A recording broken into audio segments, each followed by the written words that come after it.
Hello and welcome. I'm Tim, and today we're going to be discussing the Patek Philippe 5496P Perpetual Calendar Retrograde. You can see this Platinum Perpetual Calendar Retrograde on our website.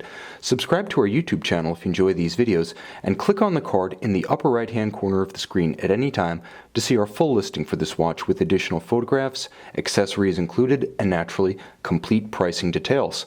On my wrist, 6 1/3 inches, 16 centimeters in circumference, the watch has impressive presence without being excessively large or thick, and that's in spite of a perpetual calendar, a retrograde mechanism, and automatic winding. Now the watch from 9 to 3 measures 39.5 millimeters. In terms of thickness, it's quite viable with a tight sleeve or dress cuff, being only 11.5 millimeters thick with a generously sloped conical bezel. And from lug to lug, it's a fairly compact 48 millimeters. Perhaps a bit large for a formal Patek Philippe, but quite compact by modern standards and very much in line with traditional dress watch proportions. Now you do feel it on the wrist because it's platinum, and the diamond set between the lugs and the two pusher correctors attests to that. There's impressive mass on the wrist. You don't forget that you're wearing a special watch, whether you're looking at it or just cognizant of the weight on your forearm. Now the watch does have a fairly traditional but very handsome dark navy blue rectangular scale alligator leather strap with slight bolstering and a monotone navy blue stitch. Now you can see that it does include Patek Philippe's pull tabs, so you can easily release the strap on both sides should you want to clean the case thoroughly or simply swap shoes and change the look of the watch. Now it is paired with a beautiful Calatrava cross, almost filigree style Calatrava cross, atop a single fold deployant clasp, which is made with 950 platinum to match the case itself. It adds a nice counterweight to the bottom side of the watch, so it doesn't have a tendency to want to capsize across your wrist. Again, that's what you want in terms of ergonomics, and because of the conventional straight spring bars, albeit with the pull tabs, you can bend the strap down and around the tight curve of a smaller wrist.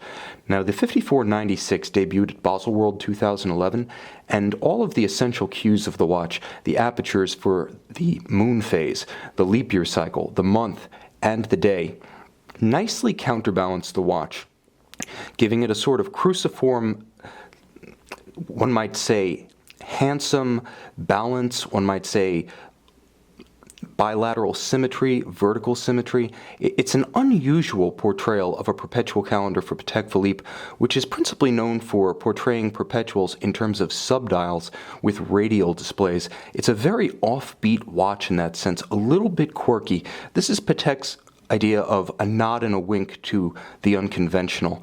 Now, the watch does feature another element that's a little bit offbeat, and that is the use of a central rotor automatic in a perpetual calendar. In general, the Patek Perpetuals are powered by the caliber 240 micro rotor and its derivatives. So this watch, which definitely breaks the mold in terms of Patek Philippe Grand complications, is nevertheless quite handsome, with polished white gold dart indices and Dauphine hands at center.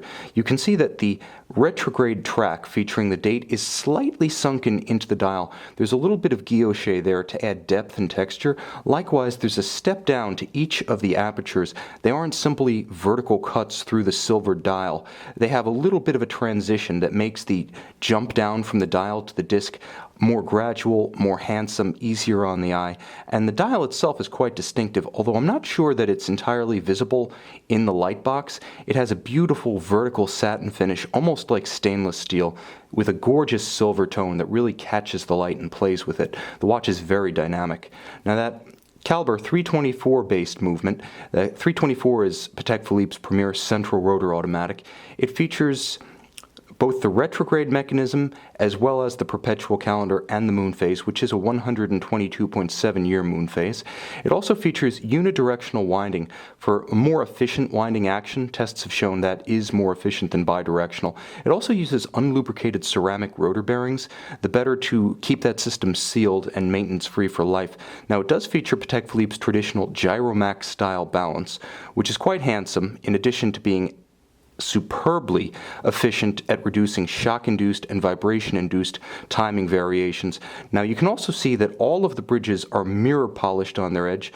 Although the watch bears the later Patek Philippe seal rather than the traditional Poinçon de Genève, there is no diminution of quality, from the screws, which I always like to say are 20 Swiss franc screws, to the beautiful and even Côte de Genève across the bridges and the circular fashion of the same treatment across the golden winding rotor. This is everything you would have expected in the tradition of the old Geneva hallmark, and very much in keeping with Patek Philippe's modern standards of finish, which, per the Patek Philippe seal, now encompass case, dial, strap, buckle, not just movement.